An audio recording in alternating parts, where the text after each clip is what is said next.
Hi, I'm Doug Keck. This is an EWTN Bookmark. We've just had the pleasure of speaking with Father Sebastian Walshe, OPraem, and his book is The Sufferings of the Holy Family. Yes, they had them. Family, Love, and Unity Through Difficult Times. Proudly published by EWTN and available through our EWTN religious catalog. EWTNRC.com is the place to go for all things Catholic. So tell us the overview of this book and what the genesis of it was. Sure. So I was giving a talk during Advent, and the thrust of the talk was to convince people that their problems that they have in their families were not problems that were unique to them, but that even the Holy Family had serious objective problems.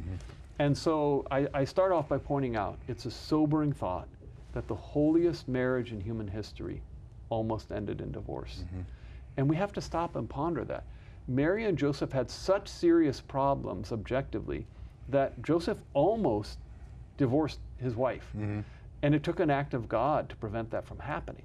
So the whole idea of this book is to help people understand how relatable the Holy Family is to them.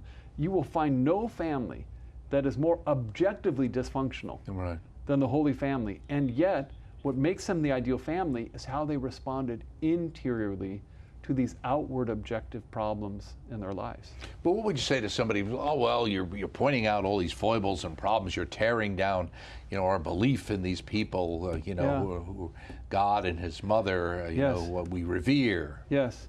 Well, it's quite to the contrary, because what was happening was they were responding in the ideal way to the very serious problems they had. They didn't end up marring their family life by sin. You know that?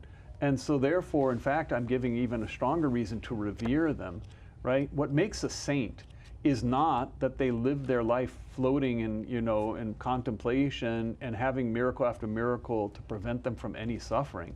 Quite the contrary. What makes a saint is someone who suffers more than other people and yet at the same time responds better than other people because of their great trust in God. And this is what we see in the Holy Family. Well, you see that in some ways as a uniquely Catholic understanding, certainly of suffering, where sometimes other denominations or Christian groups will see suffering as that's a penalty for a lack of faith or something else. Well, I like to point out, you know who had the most suffering of all? Jesus and Mary. And neither of them had a lack of faith, nor did they even commit a single sin, and yet they suffered the most. So this idea of this health and wealth gospel that like if God really loves you, you'll enjoy this life immensely and then you'll just sort of waltz into heaven without any crosses. That's not the gospel. That's not the Jesus of the gospel who says if you're going to follow me, you're going to have to take up your cross. And the disciple has to become like the master. If they persecuted me, they'll persecute you. Right, absolutely. The Sufferings of the Holy Family by Father Sebastian Walshe, and Family, Love, and Unity Through Difficult Times. Check it out through EWTN's religious catalog. And of course, look for the entire interview we got to do. That'll be on our on-demand platform and on our YouTube channel and coming soon to the network. I'm Doug Keck. This has been a Bookmark Brief. Thanks for stopping by. We'll check in with you next time. Thanks.